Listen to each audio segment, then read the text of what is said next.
This is the You Winning Life Podcast, your number one source for mastering a positive existence. Each episode will be interviewing exceptional people, giving you empowering insights, and guiding you to extraordinary outcomes. Learn from specialists in the worlds of integrative and natural wellness, spirituality, psychology, and entrepreneurship, so you too can be winning life. Now, here's your host, licensed marriage and family therapist, certified neuro-emotional technique practitioner, and certified entrepreneur coach, Jason Wasser. Today on the You Winning Life podcast, we're sitting down with a man who's built million-dollar companies and also survived the kind of business heartbreak that would make most people walk away for good. Jay Sapovits is the founder and president of Inked Stores, an innovative swag company that's grown to over $5 million a year in revenue and has built more than 1,000 online stores for brands like Penn Entertainment, DoorDash, and Crocs. But Jay's story isn't just about merch. It's about resilience, reinvention, and doing the next right thing every single day. From helping scale marquee jets alongside Jesse Itzler and Ken Dichter, to pivoting out of a failing fitness brand into a thriving online business, Jay has lived the highs and lows of entrepreneurship, all while staying grounded in relationships, humility, and service. In this conversation, we'll explore what it takes to rebuild after failure, how to pivot under pressure, and why sometimes not being tech savvy can actually be your secret advantage.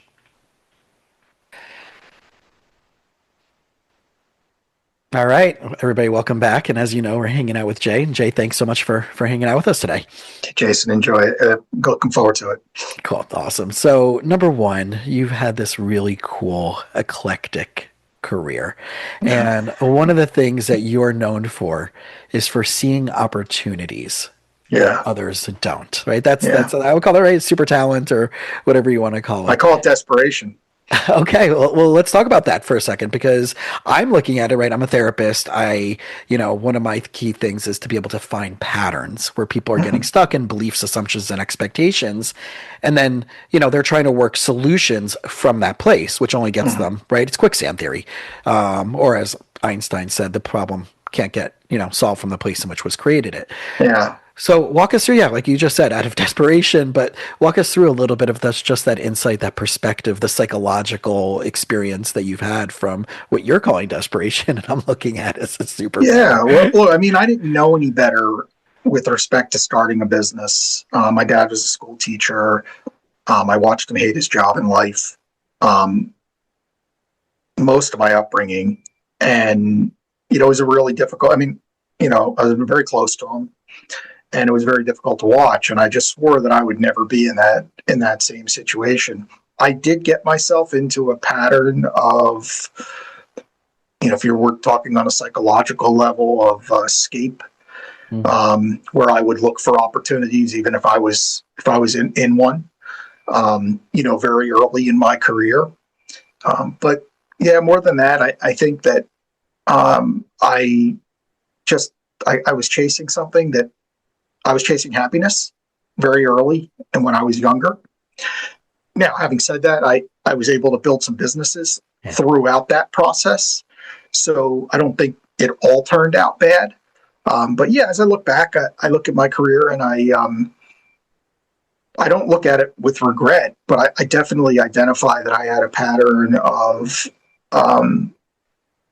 escapism going relative to creating, looking for opportunities when I maybe shouldn't have been looking for those opportunities, and just ridden out the opportunities that I was on. Age gives you perspective. And fortunately for me, I was able to gain that, which is, why I've been in my current role for 10 plus years. And I often joke that I'll die in this business over a screen print press. So, I love this business. I think an important part of not acting out, and I do call, starting companies when you're in good situations, acting out. I think an important part of that is doing things that appeal to your best attributes, right? So, like I love the fact that the promotional business is both relational and transactional. So when I was in the private jet world, your sales cycle was extremely long. So it was a relational sale. Sure.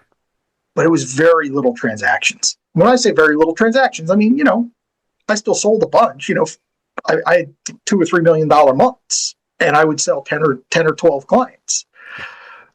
I sell 10 or 12 deals in my current business a morning, a day. So I can start with nothing in the morning in this business and have a great day from out of nowhere. Yeah. So that appeals to things I like. It gives me hope, right? I wake up every morning with hope. So I may come into the office and not have anything going, but I know that I can. So it was important for me to find a business that allowed that to happen. Also, a business where I could use my creativity and imagination, which I think promotions does. Right. So yeah, I jokingly say that desperation helped me find gaps. It's not all joking. I mean, the first business I ever started was with Jim Furyk. And that was an evolution out of sitting in a cart shack because I was in my recovery job at 25 years old. So, I just noticed a pattern of the golf course that I was working at. I worked for tips. And I noticed a pattern of not getting tips from 10 till 2.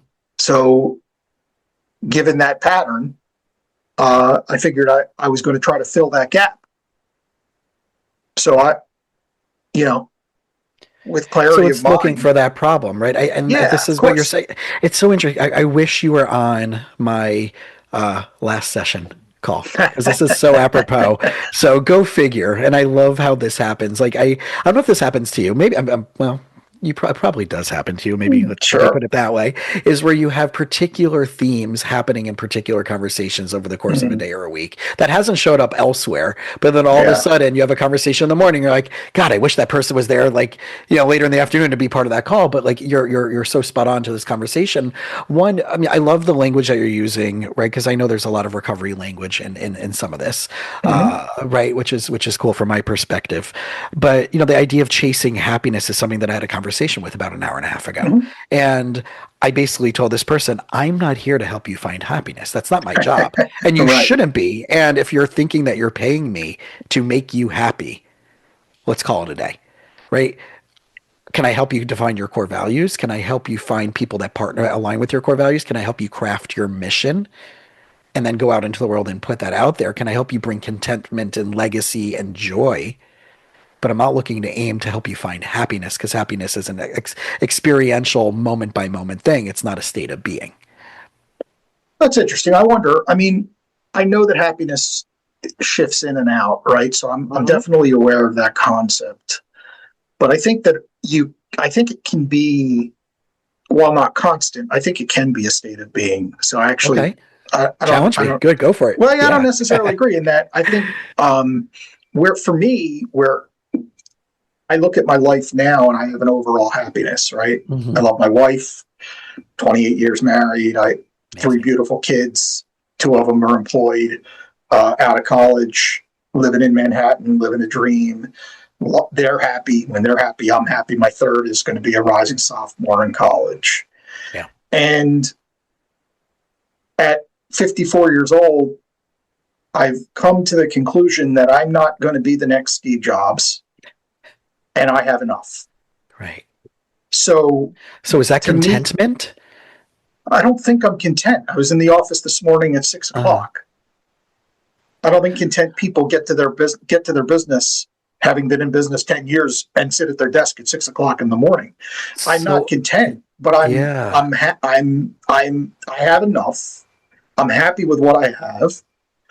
And that creates this overarching level of happiness for me that I carry no one carries it all the time. Right. But my overall being is.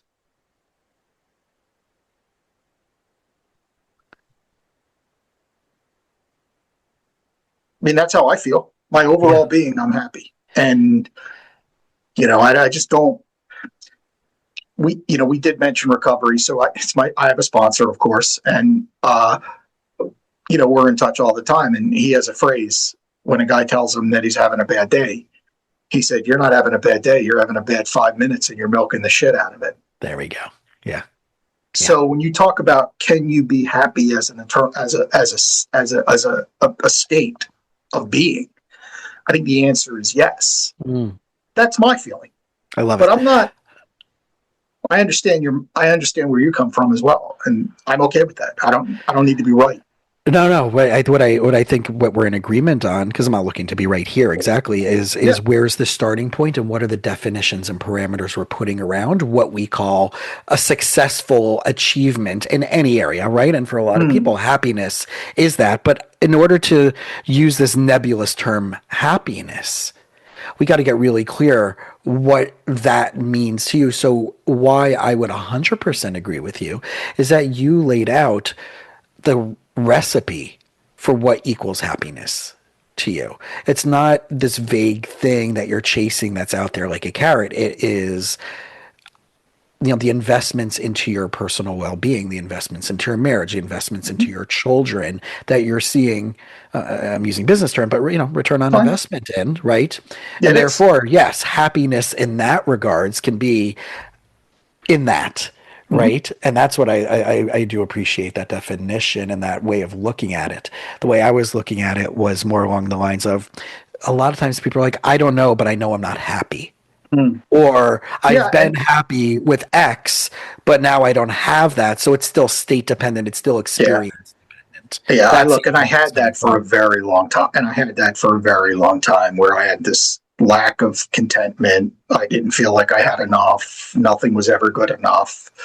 I mean, I lived a dichotomy in my life where I was, entertaining and going to the best concerts and eating in the best steakhouses Monday through Thursday. And then on the weekends being handed kids, being told, take care of them, now you're a dad in a suburb of Boston. And, that was a really hard thing for me because you live one life during the week and live another during the week, and it eroded my eroded my spirit to the point where I left a very high paying situation to start my own business, which ended up being not successful. And when that wasn't successful, I mean, talk about picking up the pieces. I mean, I was 39 years old and almost broke, and that after having had 2 successful runs in business. So, would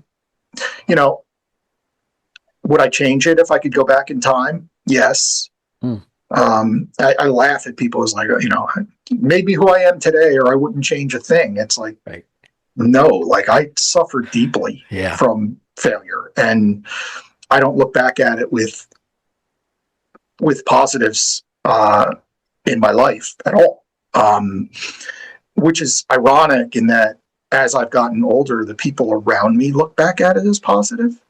About your challenges or about their own challenges? Okay. No, about like, they'll say like, oh, hey, I remember when you left to start that business. And I'm like, yeah, it wasn't the most successful. Oh no, I thought it was really cool. It was great.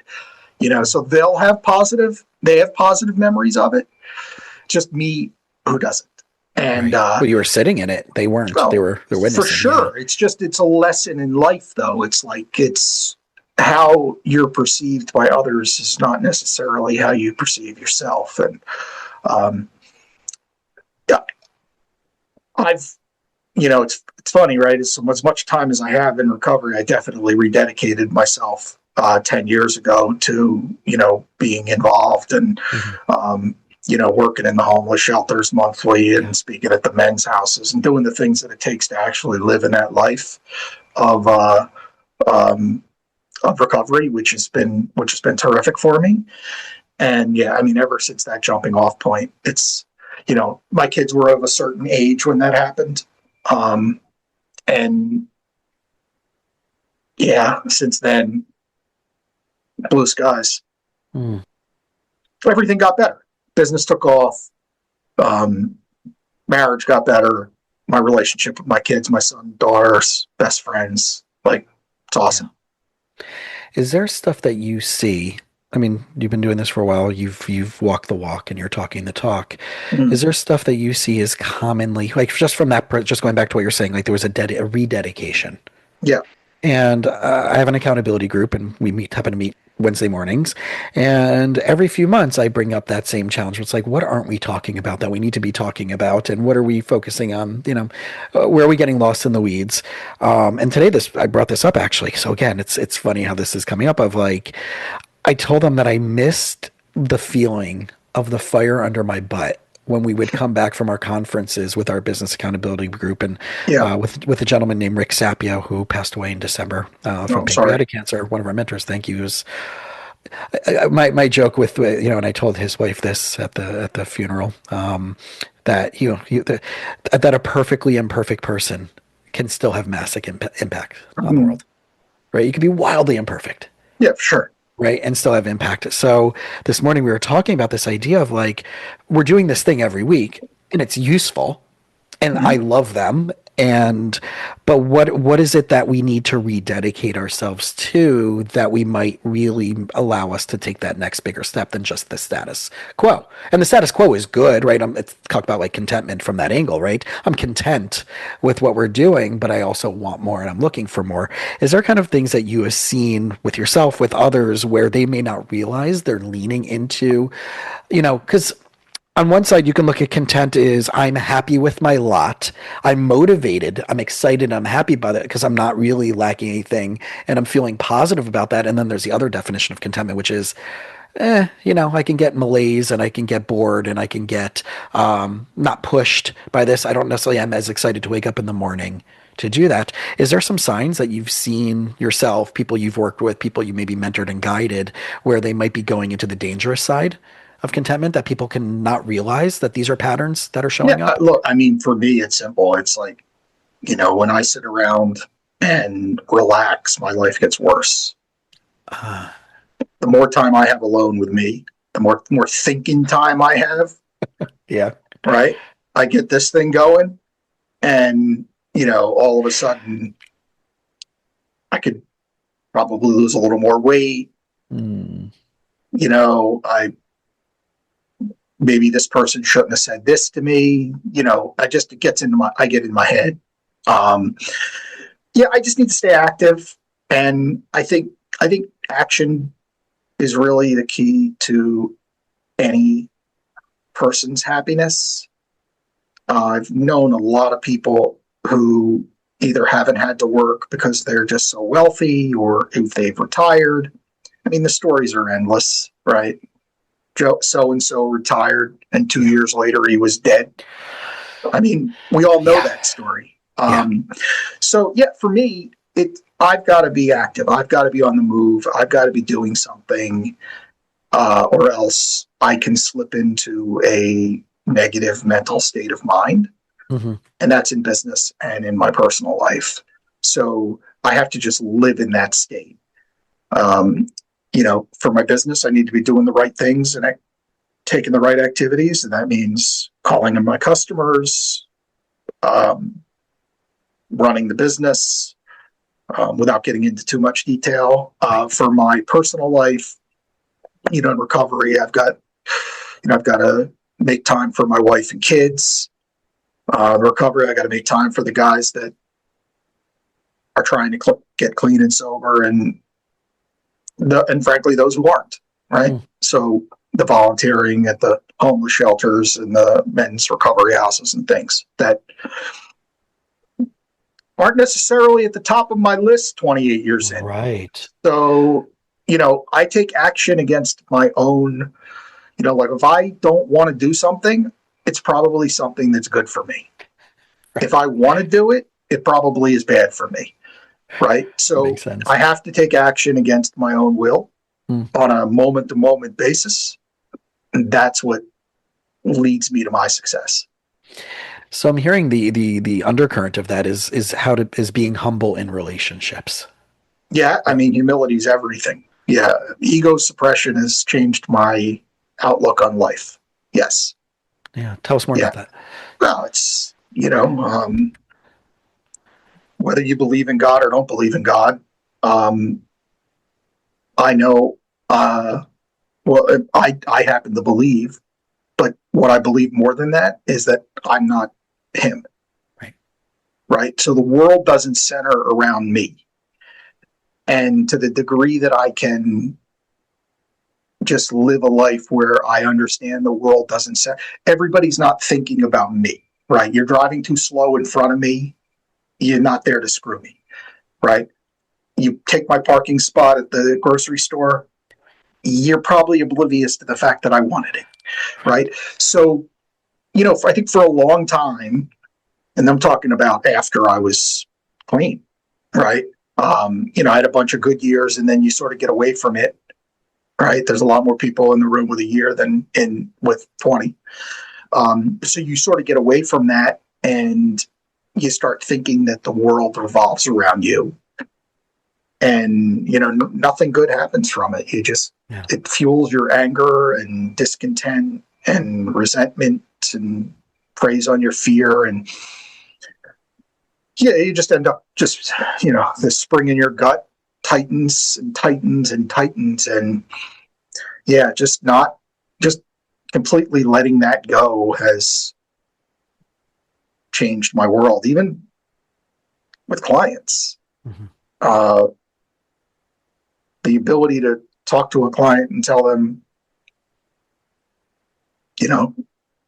something went wrong, or, hey, what you thought was going to happen isn't going to happen, or how do you sit on it for 2 days, or do you make the phone call the minute you know, right? So it's just a series of, again, the negative, we all have that sort of like inner dialogue. Right. That duality. Yeah. And we all know when we're doing wrong, and we all know wrong from right. Like, I'm convinced everybody knows wrong from right. Mm. It's just, you're either going to do right or not do right. I haven't behaved in a way that has been detrimental to my life, where I was like, no, I'm doing the right thing. I'm doing good. Like, no, Yeah, but I don't know how many people out there can truly say that, right? If they're going day to day, and there's always something, and again, I just had this conversation, and the person's like, well, I don't know if I want to repartner with this person. And I'm like, but I remember in our first conversation when we met 2 years ago that you said something about the core values of this person, or the way that this person treats people. And then there's a part of you that completely blocks that out in a business setting, that they just go in and bulldoze everybody, right? That type of entrepreneur, that gives it the bad name. And yet here you are saying, but I still want to be in partnership with them, because it's okay. So are you okay with the transaction? But are you okay having your brand in alignment, your personal identity and brand in alignment with a brand and personality that treats people that way? Yeah. And, well, look, I bulldozed my share. I've bulldozed my share of people over, over periods of time, and been bulldozed. But what I definitely identify with is that when that behavior surfaces, right, and it does, I feel like crap. Yeah. So if I were to be angry with you, I actually am the one who hurts. Right? So you do that enough, and you feel enough inner turmoil and pain with treating people in a way that you don't want to treat people, or that causes negative effects to come back on you. Yeah. You stop doing it. Right. Or you limit the amount that you do it. Yeah. Look, yes, there's a subset of people who are oblivious to their actions. I understand narcissism exists. I'm not that person. Right. And I generally don't think most people are. But I'm also extremely self-aware, for better or worse. Yeah. Well, I think that's a key of why I created this podcast, right? Because I'm coming out of a therapy practice, but I work with a ton of entrepreneurs. And and a lot of people are avoiding moving into that space because there is that negative side of, everybody's a sale. If you're, if you're not, what's that old thing? If you're, if you're not closing, right, the whole, ABCs and all the shtick from all those movies, Boiler Room. And Do you really think that's why people aren't becoming entrepreneurs? I actually think it's just fear. Fear also. Yeah, for sure. I think that's a part of it. Fear is a big place. It has a big place in it. And then I'll tell you something else. I think that I think people don't become entrepreneurs because they don't know what to do.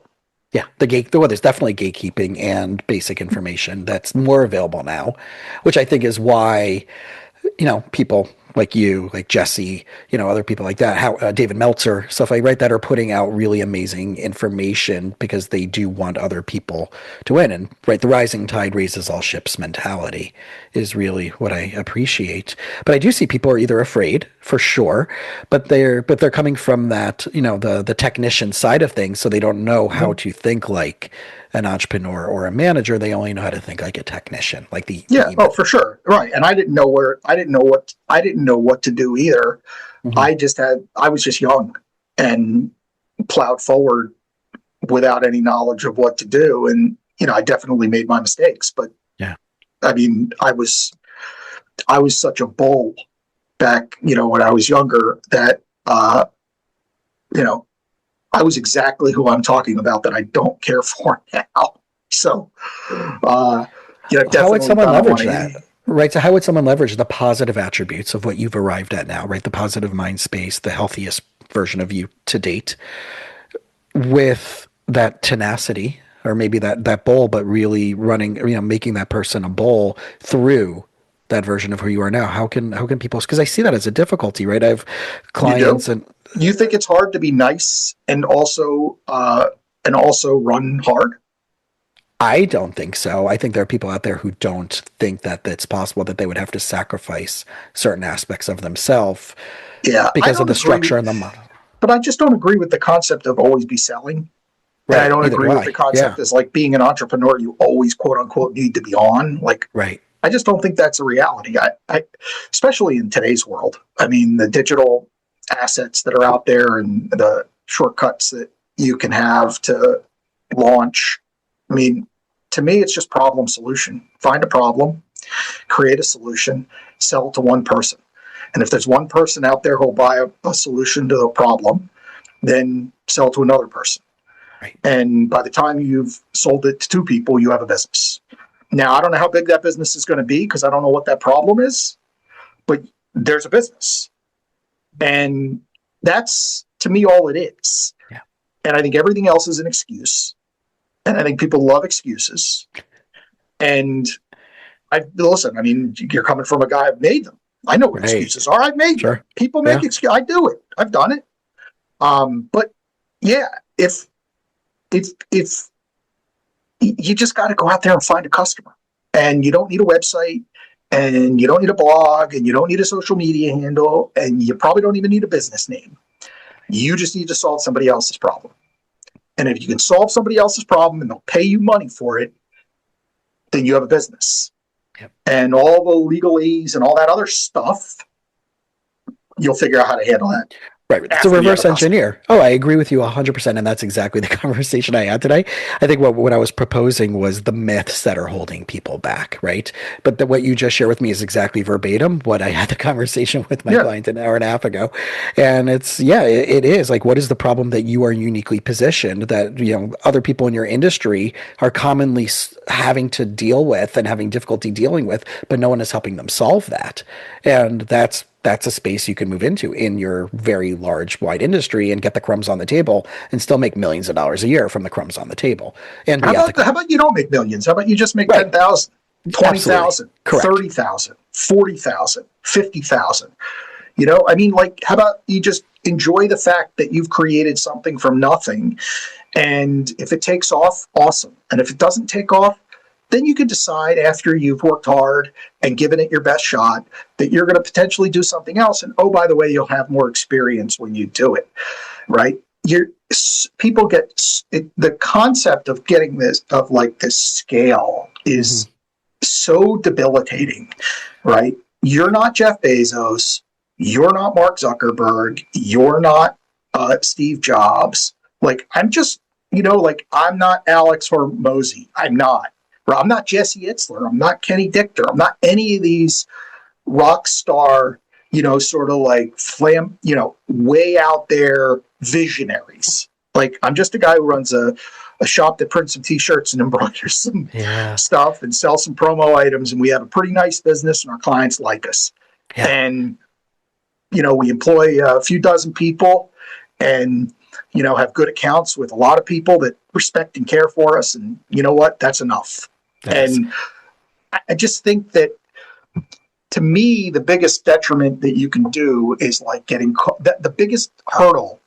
Talk about fear. The big is like, and then there's like, what are my friends going to think? It's like, you mean your friends who haven't started a business? Them? I mean, it's nuts. Yeah, these are the myths, right? These are the things that I think are holding people back, exactly what you're saying. And it is debilitating. I remember doing this as my own, when I left a group practice to start my own thing. And I remember the rent was $700. I was about to co-sign with a colleague of mine, a small 2-office little place to do our private practice. And it was $700 a month. And the last day, right before we signed the contract, my friend walked away from the deal. Mm. And this was, I don't know. Fun time. And I was losing my crap over a $700 a month rent. Well, $350. Well, it would have been $350, right? And now it went up to all me because they walked away from it. So now I'm like, oh my God. But that's your exposure, $350. You were committed to $350. Correct. Now you had to figure out how to get another $350. You were losing your mind over $350. Exactly. Like, you look back at it and it's like hilarious, right? I know. Because I just did my sublet, because I now got moved out of my own office pre-pandemic, which I had a nice office, and subsequently from that one. And now I'm subletting, and I'm just paying by the hour, and I just did my monthly, and I'm like, oh yeah, I think I may have paid them $350 last month to use the office whenever I want to use it. Right back then, it's kind of like, well, now it's a business write-off. Then it's like, oh my God, am I going to be able to put food on my table? Yeah, I totally understand. I mean, I remember talking, this is back when I was in the jet days, and, one of the gentlemen who was my client become a good friend, and he came from a family, his wife's, where the grandfather was extremely successful in his industry. And we would talk, right, about what he was like. And in his mind, like, whenever like one of the grandkids would do something, he would immediately vault into, well, like, you want to be an electrician, like, that's great. Like, you could run a company that handles all of the commercial electricity for, the big construction projects. And, what my friend said to me is like, well, yeah, but maybe he just wants to be an electrician. Right. So, as if there's something wrong with that. Right. There isn't anything wrong with just wanting to do your job or do a job, right? So not everybody has to be like this mega superstar entrepreneur, and not, some people, drive down Main Street and look at the local, we have a juice store. We've got a yoga studio. We've got a portrait shop. We've got a guy who sells cabinets, a guy who sells carpets. When you drive down Main Street, you just say to yourself, like, geez, how much could the revenue in these places be? And the truth is, like, that's somebody's living, right? And it might only be 50, 40, 50, 60,000, might be less. Could be, could be less. And not everybody hits a grand slam. And not everybody has to hit a grand slam. So, I think that from a mindset standpoint, truth is really important in this whole concept. If you can't be truthful to yourself, there's an old saying, right? When my head hits the pillow, I know what's real. And if you can't be truthful to yourself, then you're probably not cut out to do anything but work for somebody else. Yeah.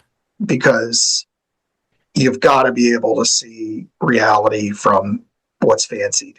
And it's just it's a critical skill for an entrepreneur. Now, what you want to project is what you project, right? If you want to pretend to the world you're something you're not, albeit, I wouldn't do it, but if there's people who do, Plenty. Yeah. but you can't lie to yourself. Yeah. That's a going out of business strategy. Well, I think that was, that this decade, let's just call it a decade, right? Even though it may or may not have been 10 years, but I think like these are the myths of what entrepreneurship is thankfully, I think, moving away from. That was the big social media explosion of influencers and, renting the Lambos and the jets and saying, this is what I'm doing. And meaning there was no, but I'm going to teach you how to do this, right? Type of thing. The sell the course, which there are many people who are doing great at selling courses, and they're genuine, authentic, and it's practical and tangible versus it just being a multi-level marketing, scam.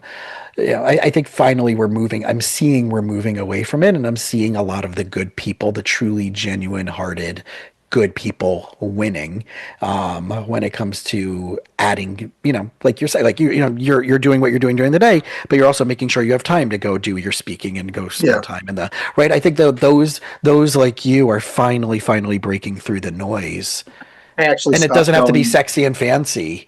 I actually stopped going to Boston networking, startup networking events because everybody had been successful. Everybody was a founding of partner of a company that exited for $100 million, and nobody had ever closed or failed the business. And I'm fortunate now. I'm part of an entrepreneurial group that's extremely real, and people share their vulnerabilities openly. And I excel in that environment because, I feel like in some ways I live as an open vulnerability. And, I just can't stand the fakeness of it all. But what can you do? No, I know. And I think that's kind of where me sitting here as a therapist and always going back to that genuine, authentic core values perspective is it helps clear out a lot of that clutter. I think it does eliminate the chaos. Rick, used to say, if you tell me your core values, I can help you create the life you truly desire. But we have to start with that because we have to know what we're putting up as a barometer to say yes or no to. And there's things in your life that you are saying yes to that you shouldn't be. And there are things that you're saying no to but unless you have this clear, it'll streamline that process. But I'm wondering, so you're right, networking groups, all these different things. Are there, when someone's going through this journey, right? So you can look back and share this wisdom.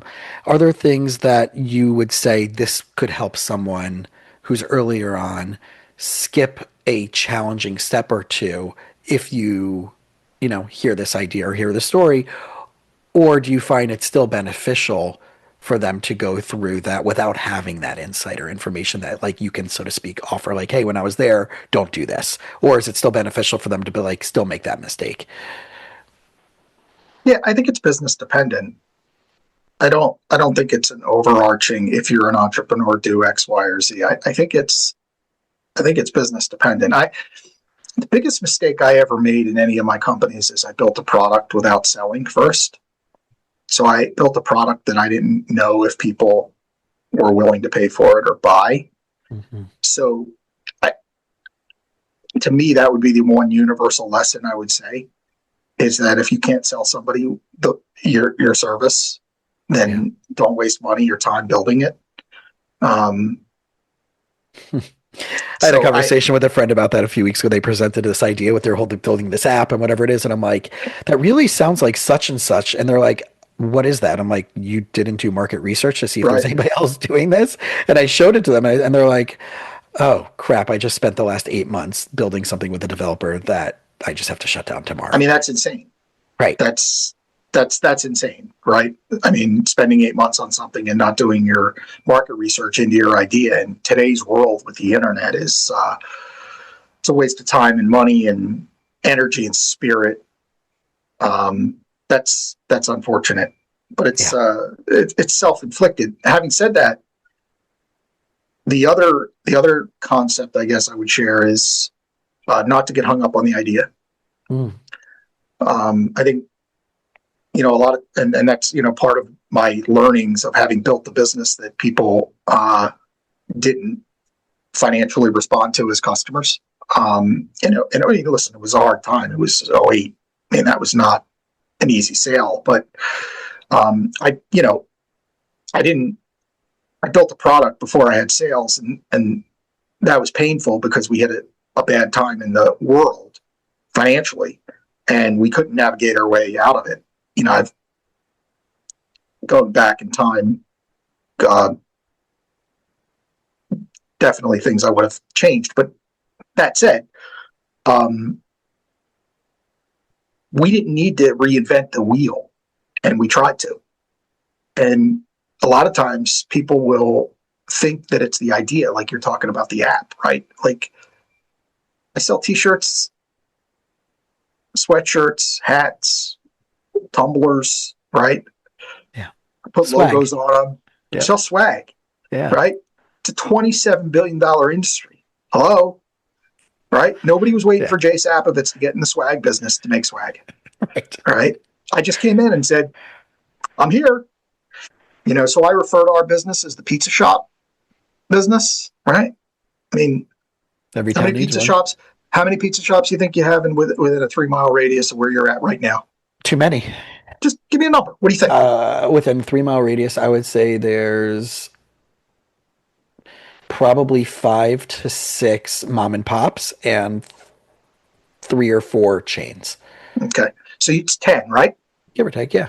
Okay. I bet you the number's 20. Ones I don't even know about. You're right. They're not advertising, not marketing. How about the Italian restaurant that serves pizza? If somebody likes their pizza better than us. The reason I say that is because I know in my town there is 20. But I go to the same 3. Right. But none of those 20 have ever gone out of business in the 22 years I've lived here. Why? Because that's how much pizza is eaten. Right. Now, somebody ranks 20 and somebody ranks 1. But none of those pizza shops invented pizza. Right. It ain't the idea. So it isn't the idea. And sell something before you go big. Now, if you're opening up a pizza shop, obviously you can't sell pizza before, but you better figure out what your unique piece is versus somebody else on the block, because they got a little bit of a head start on you. Yeah. But hit me back on that. Count. I want you to count. I want you to, like, a couple miles, 2-3 miles. You'll know who to count. You'll know, like, places you would consider ordering from. I'd call it that. Right. We're 20. 20. You're 20. 20. Yeah. Well, it's funny. I live in a very culturally Jewish ethnic community, so we got the Israeli falafel shawarma places. Okay. So I got mine that I go to as my primary, and I know there's 3 others on the block within a 3 others. With not even within, like, we're talking like a mile and a half straight shot. They've been there a long time. Been there. Some of them are newer. And some have, there's been 1 or 2 one that moved to another city that was there forever, but rent related, and moved to another location here in South Florida. But you're right, I have mine that's my default go-to, and I don't really consider going to the other ones. That's even one in the next plaza. But they're not closing down left and right. No. They open and they stay open. Right. Because that's how much demand there is. So you don't have to invent something. You can just sell something. Not my invitation for anybody to get into the swag business. No, but if you're the company, you need the swag, you never know who to go to. How about this? You don't need my invitation to get into the swag business. You just open your doors and you're in it. Right. That's the beauty of, now, are you going to be in it as deeply as I am day one? No.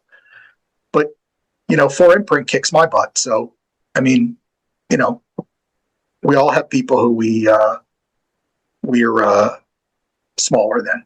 Right. Yeah. Yeah. Yeah. I see it with therapists, right? I have 3 graduate schools. One that I went to, that's a 12-minute drive. And then there's 2 other, University of Miami is 45 minutes south. FAU in Bocas has a social work program. But at least most of the schools have at least 2 or 3 different counseling departments: mental health, social work, family therapy, psychology, right? There's at least more than one program.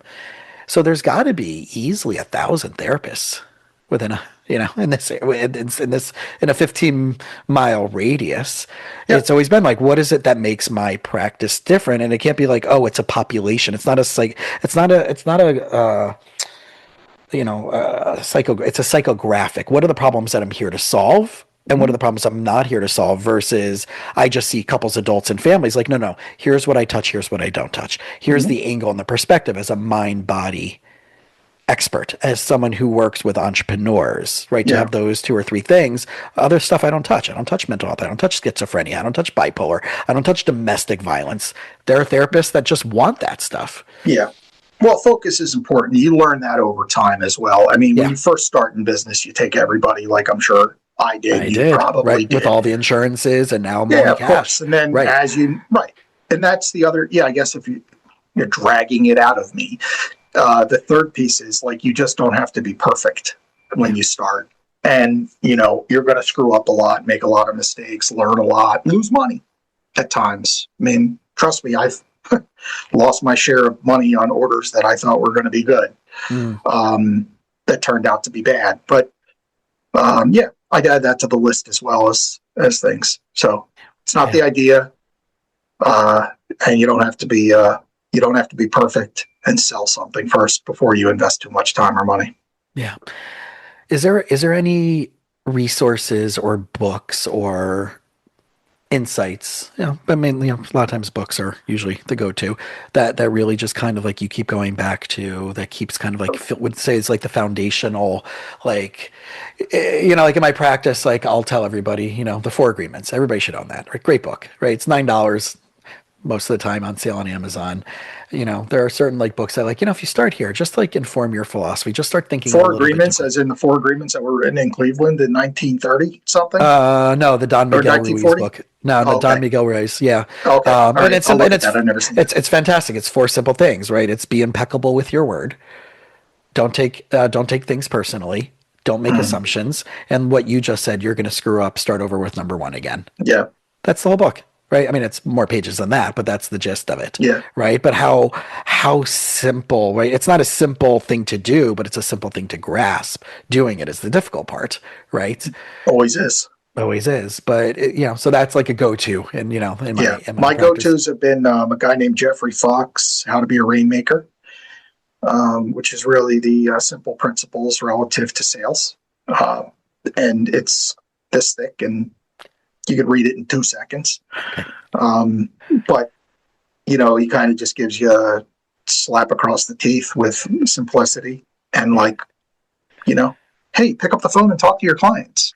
Like, what? What do you mean? Yeah. I love that. And then the other book that, sort of helped define me is Dig Your Well Before You're Thirsty. Which if you're talking about the 4 Agreements and say that's the whole book, the title of Dig Your Well Before You're Thirsty is the entirety of the book as well. And that's it. I mean, you can guess what it's about, but it's about building your network for where you want to be versus where you're at today. Yeah. And I've done a great job of. I can't reach my back. I've worked hard here to do that. So prior to being in specific decoration methods or having the business to give to bigger companies, I've created relationships with people there without making false promises or building expectations to make sure that when our time did come to need their services, they would pay attention to those orders, having, hey, by this time next year, you and I are going to do this much business. And then you actually, be true to your word. Mm-hmm. And, that's proven well for me. That's awesome. So if people are, looking to get some swag, but also learn more about you, where's everybody going? Yeah. I mean, my email is jay@inkedstores.com. Anybody can contact me at any time. I keep it on my LinkedIn. LinkedIn, I post every day, and I write my posts. I write them. I actually don't. Sometimes I'll leverage AI for some information or data, but generally the voice that's coming out has been handwritten by me. And yeah, I just like it that way. It doesn't give you, I don't have all the in-depth posts that a lot of folks do, but you get the real unedited spirit of what I'm trying to articulate. And yeah, that's just how I manage it. Working on a lot of videos now like this. Yeah, I just try to be real, true. Always willing to help other entrepreneurs. I'm not looking for anything from it. I'm not, it's funny. As much as I sell and as much as I love sales, I'm not salesy. Right. You contact me because you need help in your business. I don't need your business, and that's a good position to be in. I want it. I want your business. But like, for example, like, I don't know if you produce swag. I haven't asked you if you produce swag, and I'm not going to ask you if you produce swag. You know who I am. You want to do business, we'll do business. Exactly. Right. So I just try to be that. We've all been around that guy, and I try not to be that guy. And yeah, it's proven well in my life, and I'm happy as a state of being. It's pretty damn awesome. And you have this big, awesome neon sign behind you for people who aren't watching the video version. But the story of this neon sign is I was on a business trip, and my staff bought it for me because they knew that I was too frugal to buy it for myself. I walked in, I said, please don't tell me you used my money for this. And they just were like, we thought you'd like. I was like, I love it. It's great.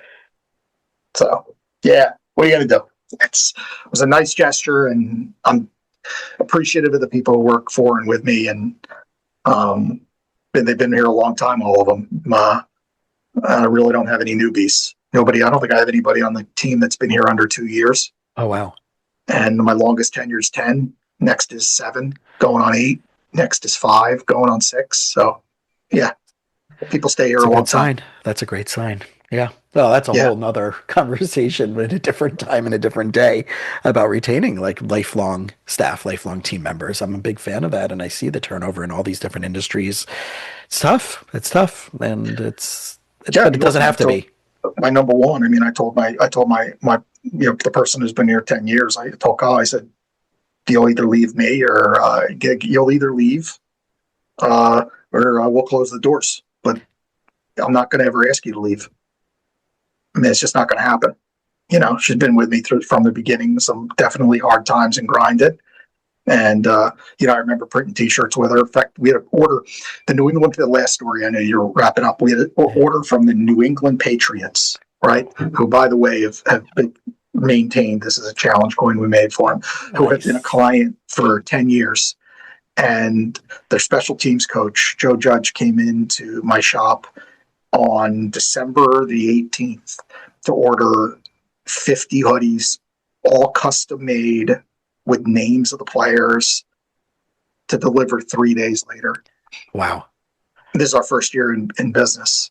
And Colleen and I stayed till 1 a.m.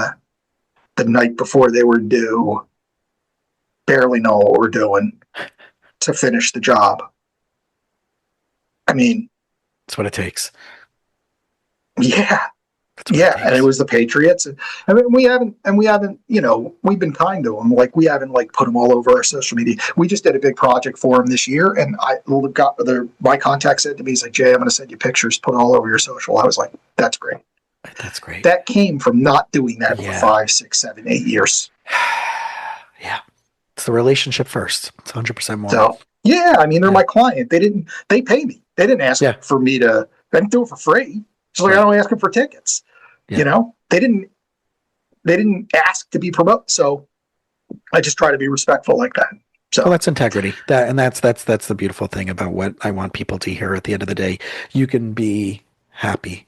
You can have a successful business. You don't have to be in a business. You can be working for a business, but you can have that, and you can still be fully of integrity. And I think that's a beautiful, beautiful message to close with. Nice guys finish first, Jason. I'm hoping more and more and more that people get to see that and realize that. Well, I think it's true. True.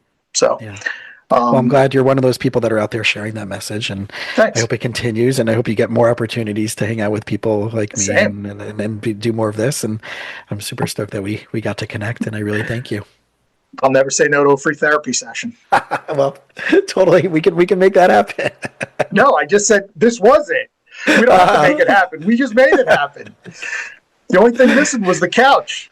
That's true. Well, right. I'm sitting on a chair. You're sitting on a comfortable chair. I guess that's close enough. But yeah, I love it. Make it. Thanks so much. Thank you. Really appreciate it. All right. Thanks for listening to the You Winning Life podcast. If you are ready to minimize your personal and professional struggles and maximize your potential, we would love it if you subscribe so you don't miss an episode. You can follow us on Instagram and Facebook at Jason Wasser, LMFT.